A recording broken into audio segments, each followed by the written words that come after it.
مهمو خبرونو سرټکی د اقتصادي بیرغونې له ادعا څخه د نړیوال بانک مخ په زیاتېدونکې اندېښنې پورې نړیوال بانک د افغانستان اقتصاد نازک او په ټپه ولاړ بللی. امارت اسلامی افغانستان از نظر اقتصادی دستاوردهای قابل توجه داشته. افغانستان ته د ازبکستان د لوړپوړي پلاوي سفر. د سوداګرۍ د پراختیا په هدف نن یو لوړپوړی ازبک پلاوی کابل ته راغلی. هیئت رسمی جمهوری ازبکستان به ریاست محترم جمشید خواجیوف معاون نخست وزیر آن کشور صبح امروز وارد کابل شد. ایران هڅه کوي چې افغانستان له بحران وباسي. د ایران خاص استازي د افغانستان د کړکېچ د حل په لړ کې په سیمه ییز تمرکز سره د څو اړخیزه ډیپلوماسۍ په پیاوړتیا ټینګار وکړ. مسائل افغانستان یا پیچیده شدن مسائل افغانستان پرهیز کنند بلکه روی همکاری را جستجو کنند. او د اسرائیل او حماس ترمنځ په جګړه کې د تاوتریخوالي پراخېدل. د اسرائیل لومړي وزیر پر غزې د دغه هېواد د پوځ مکني عملیات تصویب کړل او دا یې له حماس سره د جګړې دویم پړاو وباله.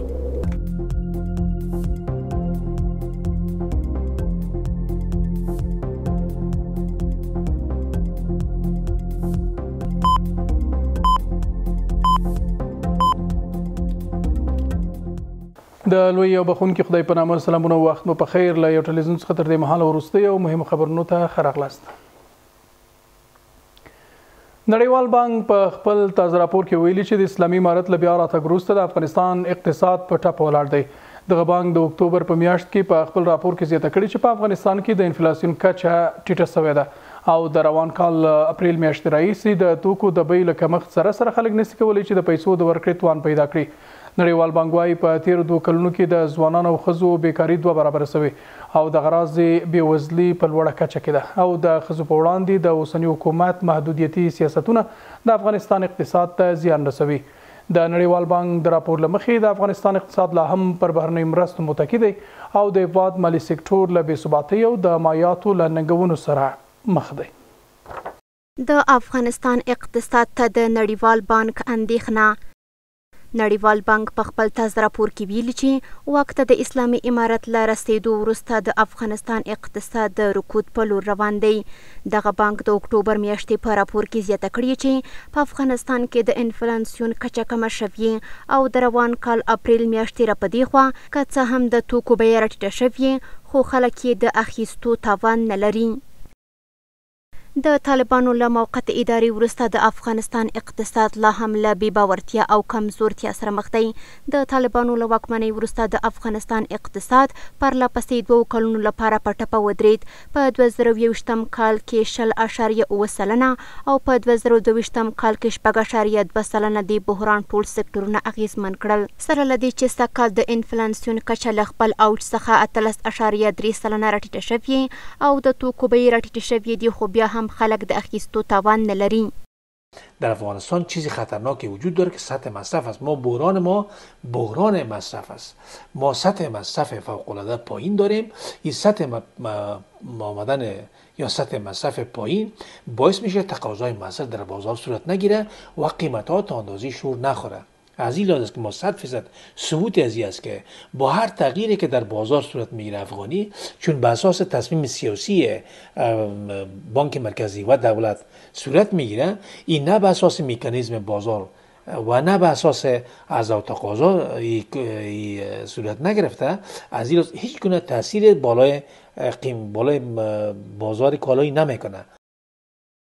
نړیوال بانک وايي په تیرو 2 کلونو کې د ځوانانو او ښځو بیکاري 2 برابره شوې او په ښار کې بېوزلي په لوړه کچه کې ده او د ښځو پر وړاندې د اوسني حکومت محدودیتي سیاستونه د افغانستان اقتصاد ته زیات زیان رسوي. د نړیوال بانک په وینا د 14 او 24 کلونو ترمنځ د ځوانانو د کار لټون نږدې په هرو دریو کې یو وزګار دی په داسې حال کې چې په ورته عمر کې د ځوانو میرمنو ترمنځ بیکاري نږدې 2 چنده لوړه ده. کار نیست، پیسه نیست، عواید نیست. سعادتمندی یا رفاه اقتصادی را بگن که شما عواید داشته باشید و منفعت معقول و عادلانه داشته باشین. از اون لحاظ است که وقتی که اینی نباشه، شما مثلا در قیمت ثبات پولی هست اما پول نیست پیش کسی ثبات باشه، یا مثلا در بازار جنس هست اما تو کار نداری خرید نمیتنی. د نړیوال بانک د راپور له مخې د افغانستان اقتصاد لا هم پر بهرنیو مرستو متکی دی او د هیواد مالی سکتور له بی‌ثباتۍ او ننګونو سره مخ دی. امارت اسلامی افغانستان از نظر اقتصادی دستاوردهای قابل توجه داشته، اما رکود اقتصادی که در مواردی مشاهده میشه به دلایل تحریم، منجمد بودن دارایی مردم افغانستان، محدودیت‌های بانکی و برخی از فشارهایی هست که در مغایرت با حقوق بین الملل بر امارت اسلامی افغانستان از سوی برخی قدرت‌ها اعمال میشه. دا په داسې حال کې ده چې په افغانستان کې د ملګرو ملتونو د بشر دوستانه مرستو همغږي کوونکي دفتر ویلي و چې افغانستان د سیستماتیکې پاشلتیا له جدي او بېمخینې انساني کړکېچ سره مخ دی او دغه کړکېچ د نه منلو وړ انساني لګښتونو سربیره د ښځو د حقونو په ګډون یې د تیرو شلو کلونو ډېرې لاسته راوړنې شاته بیولې دي، هغه څه چې اسلامي امارت له لوري تل رد شوي دي. د ازبکستان یو لړپوړی پلاوی نن کابل ته راغلی. د افغانستان د سوداګرۍ او صنایعو وزارت وایي د ازبکستان د لومړي وزیر د مرستیال جمشید خاجیوف په مشرۍ د ازبکستان یو 45 کسیز پلاوی د دوه اړخیزې سوداګرۍ د پراختیا د دواړو هیوادونو ترمنځ د ټرانزیټي ستونزو د حل او پرانیستي په هدف کابل ته راغلی. د ازبکستان د سوداګرۍ او صنایعو وزارت د معلوماتو له مخې په دغه پلاوي کې د ازبکستان د لومړي وزیر مرستیال د دغه هیواد د قانونو، ترانسپورټ، سوداګرۍ او صنایعو وزیران شامل دي. په ورته وخت کې په داسې حال کې چې کابل ته د ازبکستان د پلاوي سفر اغیزمن بلل شوی، یو شمېر کارپوهان په اقتصادي او ترانزیټي تعاملاتو کې د دغه ډول تګ راتګ لپاره د زمینې رامنځته کول اغیزمن بولي. افغانستان ته د لوړپوړي پلاوي سفر د ازبکستان د لومړي وزیر د مرستیال جمشید خاجیوب په مشرۍ یو 45 کسیز پلاوی نن سهار کابل ته راغلی دی. د افغانستان د سوداګرۍ او صنایعو وزارت وایي د ازبکستان د لومړي وزیر د مرستیال جمشید خاجیوب په مشرۍ د ازبکستان یو 45 کسیز پلاوی د دوه اړخیزو سوداګرۍ د پراختیا د دواړو هیوادونو ترمنځ د ترانزیټي ستونزو د حل او پرانیستنې په هدف کابل ته راغلی دی. هیئت رسمی جمهوری ازبکستان به ریاست محترم جمشید خاجیوف معاون نخست وزیر آن کشور صبح امروز وارد کابل شد. در ترکیب این هیئت وزیران معادن، ترانسپورت و تجارت و رؤسای مستقل و تاجران آن کشور در حدود 45 تن شامل می باشد. هدف از سفر رسمی هیئت جمهوری ازبکستان به کابل توسعه تجارت دو جانبه، یافتن راه حل برای مسائل ترانزیتی میان دو کشور و افتتاح نمایشگاه اموال تجارتی آن کشور در کابل می باشد. د دغه هیواد د سوداګرۍ وزارت د معلوماتو له مخې په دغه پلاوي کې د ازبکستان د قانونو، ترانسپورت، سوداګرۍ وزیران او یو شمېر سوداګر شامل دي. د دغه پلاوي سفر د افغانستان او ازبکستان ترمنځ د سوداګریزو اړیکو د پراختیا او خوشبینۍ رامنځته کولو په خاطر دی. 45 نفر هیئت ازبکستانی که به افغانستان آمدن به خاطر بهبود تجارت، گسترش روابط اقتصادی و همچنان به خاطر جلب سرمایه گذاری یک اقدام نیک و پسندیده است. امید است که امارت اسلامی هرچی زیادتر و هرچی بهتر در رابطه با جلب سرمایه گذاری در افغانستان توجه خود را معطوف بکنند تا شرکت های ملی و بین المللی در داخل افغانستان سرمایه گذاری بکنند. به خاطر اشتغال زایی و به خاطر زدودن فقر یک گام نیک است. ازبکستان د افغانستان په گاونډ کې د سیمې لپاره د ترانزیت او سوداګرۍ په برخه کې یو له اغیزناکو هیوادونو څخه ګڼل کیږي او باور دی چې ازبکستان سره مثبت او متقابل ګټور تعاملات به د افغانستان اقتصاد او سوداګریزه بقا هم تضمین کړي. په کابل کې د ایران ځانګړي استازي او سفیر حسن کاظمي قومي د ملګرو ملتونو د عمومي منشي له مرستیال مارک پوزل سره په لیدنه کې د افغانستان له کړکېچ څخه د وتلو په موخه د سیمې له هیوادونو سره د ګډې او څو اړخیزې ډیپلوماسۍ پر پیاوړتیا خبرې کړې دي. ښاغلي قومي ویلي د افغانستان د اوسني کړکېچ اصلي لامل امریکا ده او ټینګار وکړ چې د سیمې د هیوادونو د بهرنۍ لوبغاړو په هر ډول رغنده ګډون شک لري. د ایران د سفیر په وینا له ترهګرۍ او نشه یي توکو سره اغېزمنه مبارزه د نړیوالو بندیزونو لرې کولو ته اړتیا لري او ملګري ملتونه باید په دې برخه کې خپل ماموریت پوره کړي. له کړکېچ څخه د افغانستان د وتلو لپاره د ایران هڅه. په کابل کې د ایران ځانګړي استازي او سفیر حسن قاظمي قومي په افغانستان کې د ملګرو ملتونو سرمنشي د ځانګړي استازي له مرستیال مارکس پوتزل سره لیدنه کې له اوسني کړکېچ څخه د افغانستان د وتلو لپاره د سیمې هیوادونو په محوریت د څو اړخیزه او ګډې ډیپلوماسۍ پر پیاوړتیا خبرې کړې دي. ښاغلي قومي پر خپله ایکس پاڼه ویلي چې په دې لیدنه کې د سیمې هیوادونو په ځانګړې توګه امریکا چې د افغانستان د اوسني وضعیت عامل دي د حساب ورکونې پر اړتیا ټینګار شوی دی. نن په افغانستان کې د ملګرو ملتونو سرمنشي د ځانګړي استازي له مرستیال مارکس پوتزل سره په کتنه کې له اوسني کړکېچ څخه د افغانستان د وتلو لپاره د سیمې هیوادونو د ګډې او څو اړخیزې ډیپلوماسۍ پر پیاوړتیا ټینګار وشو. دغه راز د سیمې هیوادونو پر ځوابوینې په ځانګړې توګه امریکا چې د افغانستان د اوسني وضعیت لامل د ټینګار وشو او د سیمه ییزو هیوادونو پر هر ډول رغنده ګډون شک وشو.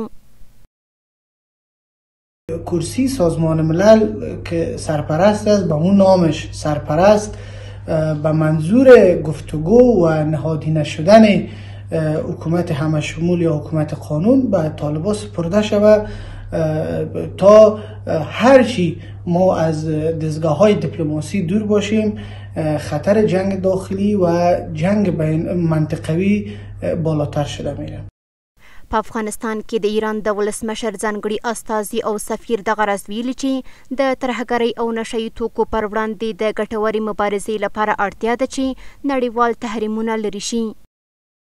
په دغه لیدنه کې ښاغلي قومي ټینګار کړی چې تمه کېږي ملګري ملتونه د سولې لپاره خپل رسالت ته پابنده واوسي او د حل لپاره یې ګټور ګامونه ترسره کړي. در مسائل افغانستان یا پیچیده شدن مسائل افغانستان پرهیز کنند بلکه روی همکاری را جستجو کنند. نباید رقابت‌های خودشان بین کشورها در افغانستان نکشانند، افغانستان بگذارند که منایسه کشور مستقل، منایسه کشوری که باید توجه جهانی، توجه کشورهای مختلف صورت بگیره. دا په داسې حال کې ده چې واک ته د اسلامي امارت له بیا ځلې رسېدو وروسته افغانستان تل د نړیوالو او سیمه ییزو ناستو محور دی، خو په ظاهرا دغه ناستې د افغانستان د اوسني وضعیت د حل لپاره ګټورې نه دي واقع شوي. د بهرنیو چارو وزارت اعلان کړی چې دغه وزارت سرپرست امیر خان متقي ترکیې ته سفر کړی. د افغانستان د بهرنیو چارو د وزارت ویان عبدالقهار بلخي وایي ښاغلی متقي به په انقره کې د اسلامي امارت له سفارت او په استانبول کې د اوسني حکومت له قونسلګرۍ څخه لیدنه وکړي. په ورته وخت کې امیر خان متقي په استانبول کې د افغانستان لپاره د ملګرو ملتونو له ځانګړي همغږي کوونکي فریدون سرلي اوغلو سره وکتل.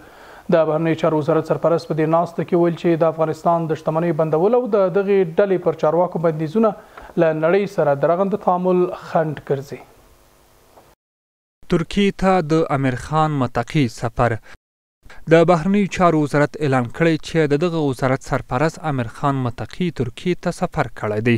په افغانستان کې د بهرنیو چارو د وزارت ویان عبدالقهار بلخي وایي ښاغلی متقي به په انقره کې د اسلامي امارت له سفارت او په استانبول کې د اوسني حکومت له قونسلګرۍ څخه لیدنه وکړي. د بهرنیو چارو وزارت سرپرست امیر خان متقي ترکیې ته سفر کړی. نوموړی به د دغه سفر په ترڅ کې په انقره کې د افغانستان سفارت او په استانبول کې د افغانستان له قونسلګرۍ څخه لیدنه وکړي او له افغان سوداګرو او مخورو د ترکیې له دولتي چارواکو، علماو، خیریه مؤسسو او شرکتونو سره به وګوري. طالبان در بیشتر از 2 سال گذشته شدیداً تلاش کردند تا در سپهر سیاست خارجی و چگونگی تعاملات مثبتشان با منطقه و جهان و دستاوردهای قابل ملاحظه‌ای دست پیدا کنند. با باور ما به یک سلسله از این خواستها دست پیدا کردند، اما چگونگی و رسمیت شناسیشان به عنوان یک دولت یکی از خواستهای اساسی بوده که تاکنون به آن دست نیافتند و این نیازمند یک سری از تحولات سیاسی و حقوق بشری در افغانستان است که متاسفانه تاکنون طالبان در این خصوص پاسخ مثبت ارائه نکردند. په ورته وخت کې امیر خان متقي په استانبول کې د افغانستان لپاره د ملګرو ملتونو له ځانګړي همغږي کوونکي فریدون سرلي اوغلو سره هم وګوري. د بهرنیو چارو وزارت سرپرست په دې ناسته کې ویلي چې د افغانستان د شتمنیو بندول او دغه ډلې پر چارواکو بندیزونه له نړۍ سره د رغنده تعامل مخه نیسي. نړۍ تل یو طرفه غوښتنې کړي او د افغانستان د شتمنیو په کنګلولو او تعلقاتي مسألو په پلمه یې بندیزونه لګولي او خلکو ته یې سزا ورکړې ده. اوس باید افغانستان ته د یو ناامنه هیواد په سترګه ونه کتل شي. دلته امنیت او د مرکزي حکومت حاکمیت شتون لري، نو د نړیوالو لپاره غوره ده چې د اوسنیو واقعیتونو په پام کې نیولو سره رغنده تعامل وکړي. دا په داسې حال کې ده چې په تیرو 2 کلونو کې د سیمې او نړۍ هیوادونو ته د اسلامي امارت د چارواکو له بې شمېره سفرونو سره تر اوسه هیڅ هیواد سرپرست حکومت په رسمیت نه دی پیژندلی. اروپایي ټولنې له افغان کډوالو او راستنېدونکو سره د 15 میلیونو ډالرو مرسته اعلان کړه. دوی په ایکس ټولنیزه پاڼه کې ویلي چې دوی به د مهاجرت له نړیوال سازمان سره په د افغان اتباعو د خوندي راستنېدو زمینه برابره کړي. په ورته وخت کې اسلامي امارت دغه مهاجرینو د ستونزو د حل په موخه ګډه ناسته وکړه چې په زور افغانستان ته راستنه شوي او د مهاجرینو د ستونزو په هواري په بیړنۍ توګه ټینګار وکړ. په ورته وخت کې د کډوالو او راستنېدونکو چارو وزارت اعلان کړی چې څه باندې 2000 افغانان له ایران څخه هیواد ته راستنه شوي دي.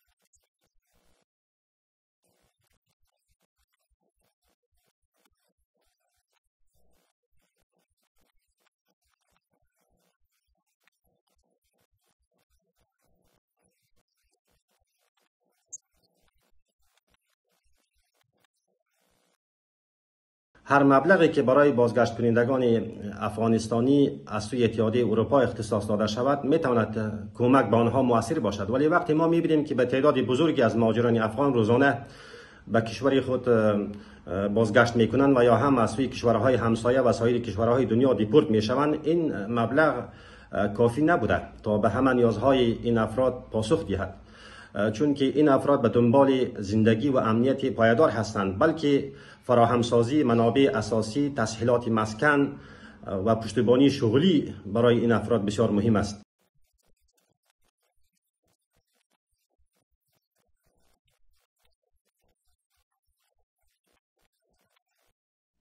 با توجه به سطح بلند نیازمندی مهاجرین و کمک‌ها و وضعیت لجن‌گسیخته اقتصادی افغانستان، بیشتر از هر وقت دیگر با کمک‌های جهانی نیاز بیشتر احساس میشه، هرچند که با کمک‌های اخیر وضعیت اقتصادی افغانستان قابل کنترل نیست و نمیتونه بر وضعیت زندگی مهاجرین رسیدگی کامل صورت بگیره، ولی نسبتاً میتونه تا حدی از بدتر شدن بیشتر وضعیت زندگی نسبتاً جلوگیری به عمل بیاره. انتظار میره از نهادهای جهانی که در رسیدگی به وضعیت مهاجرین افغانستان و بیشتر شدن کمک‌هایشان توجه لازم نمایند.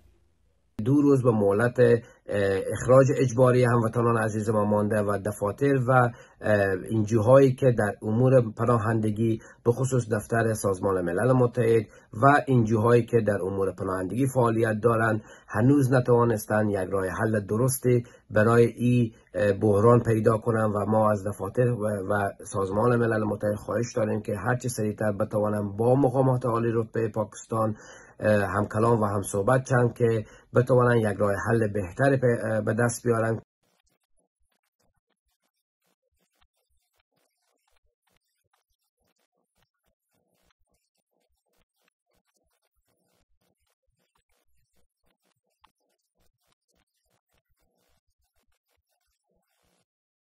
د سوالګرو د ټولولو د کمیټې د وزارتونو او ریاستونو په ګډون ګډه غونډه د عبدالغني برادر په مشرۍ په کابل کې جوړه شوه. د وزیران شورا اقتصادي مرستیال په خپل ایکس پاڼه کې لیکلي چې په دې غونډه کې له کابل ښار څخه د سوالګرو په راټولېدو ټینګار شوی. د وزیران شورا اقتصادي مرستیال عبدالغني برادر په دې غونډه کې ویل چې د دغو سوالګرو له راټولولو وروسته به مستحقو کسانو ته خوراکي او نغدي مرسته وویشل سي. وزیران شورا اقتصادي مرستیال د دغه کمیټې اړوندو څانګو ته لارښوونه وکړه چې د سوالګرو راټولولو ته دوام ورکړي.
برای امارت اسلامی طالبان یک چالش بسیار بزرگ است. به خاطر بیرون رفت از این مشکل به تدریج ما میتونیم که جلب و جذب سرمایه گذاری خارجی به حرکت انداختن حرکات اقتصادی در داخل کشور از کوچک تا متوسط گرفته بعداً بزرگ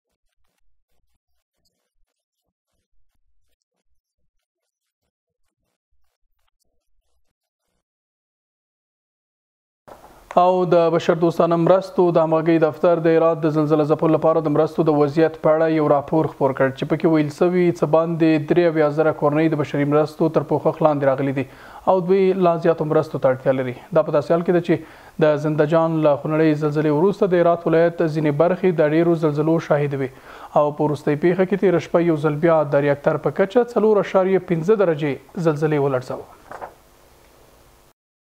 دغه زلزلې په دغه ولایت کې زرګونه کورنۍ بې کوره کړي او وروستي ټکانونو د دغه ولایت د اوسیدونکو ژوند تریخ کړی دی. له پیښې وروسته نړیوالو مرستندوی سازمانونو د دغه پیښې له قربانیانو سره مالي مرستې کړي دي. له دې جملې څخه د افغانستان د بشري مرستو د همغږي دفتر یا اوچا ویلي چې په دغه ولایت کې زرګونه زیانمنو شوو کورنیو ته وړ توکي ویشلي دي. دغه بنسټ په یو راپور کې ادعا کړې چې له 73,000 کورنیو سره یې د 1.9 میلیونو ډالرو نغدي مرستې کړي دي. موږ او نورو نړیوالو سازمانونو شاوخوا 73,000 کورنیو ته د 1.9 میلیونو ډالرو نغدي مرستې ویشلې دي. اوس مهال د څه باندې 394 زلزله ځپلو کلیو ارزونه شوي او د دې معلوماتو پر بنسټ لا هم د څه باندې 9 میلیونو ډالرو ته ضرورت شته دی. اوس مهال د هرات د کلیو د قربانیانو د ژغورنې لپاره د مرستندویه موسسو هڅې روانې دي. یو شمېر شنونکي د دغه ولایت له زیانمنو شوو سره شته بشري مرستې کافي نه بولي.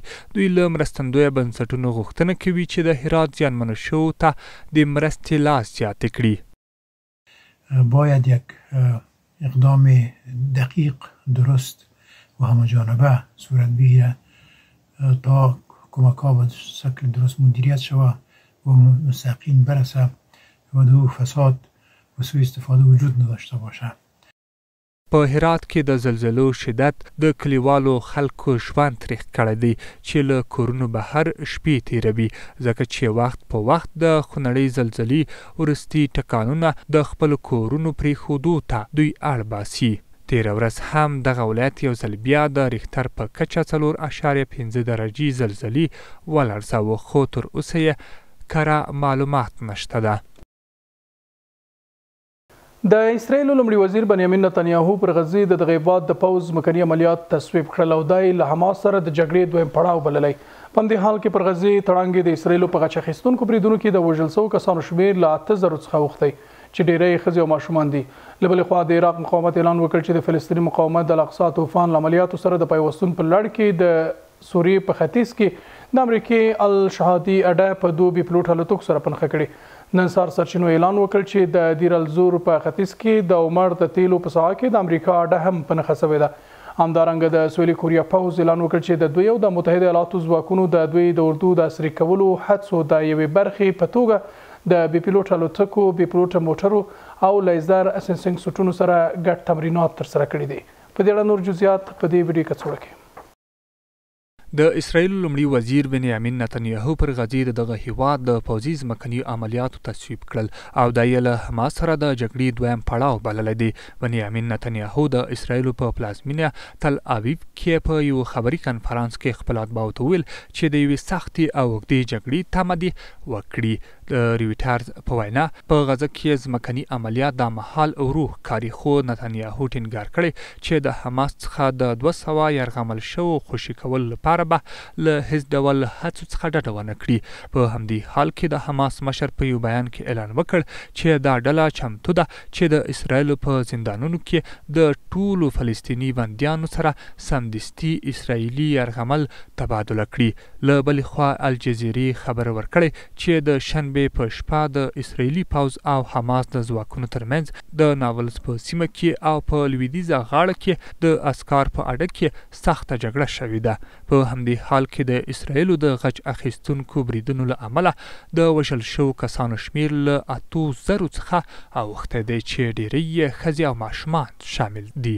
په همدې حال کې اسرایلي چارواکو په رسمي ډول پر غزې د ځمکنیو عملیاتو پخلی کړی او ویلي دي چې د دغه هیواد پوځ له 2 ورځو راهیسې پر هوایي بریدونو سربیره د دې سیمې ځینو برخو ته هم ورننوتلي دي.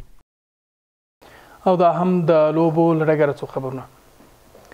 د هیواد د آزادو سیالۍ لوبغاړی عبدالعظیم بدخشي تېره شپه وتوانېد په هند کې له خپل کوریایي سیال څخه سیالۍ وګټي. نوموړي د لوبې په لومړي راوند کې خپل سیال ته ماتې ورکړه. د دې او نورو خبرونو جزئیات ثابت احمدزی وړاندې کوي. د افغانستان د پری فایټ ورزشکار عبدالعظیم بدخشي تېره شپه د هند اتر پردیش ایالت د نیوډا په لوبغالي کې د لوبې ډګر ته ورننوته. هغه د لومړي پړاو په لومړنیو ثانیو کې د سویلي کوریا څخه هیجین پارک ته ماتې ورکړه او په MMA کې خپله 11مه بریا ولمانځله. بدخشي په 14 سیالیو کې د MMA کیج ته ننوتلی او 11 یې ګټلی دي او په 3 کې ماتې خوړلې ده. بدخشي خپله بریا د افغانستان د لویدیځو زلزلو ځپلو خلکو ته ډالۍ کړې ده. او په پای کې له خپلو ټولو خبري او تخنیکي همکارانو څخه مننې. زموږ روانه خبري ټولګه همدلته پای ته ورسېده. تر بیا ښه وخت.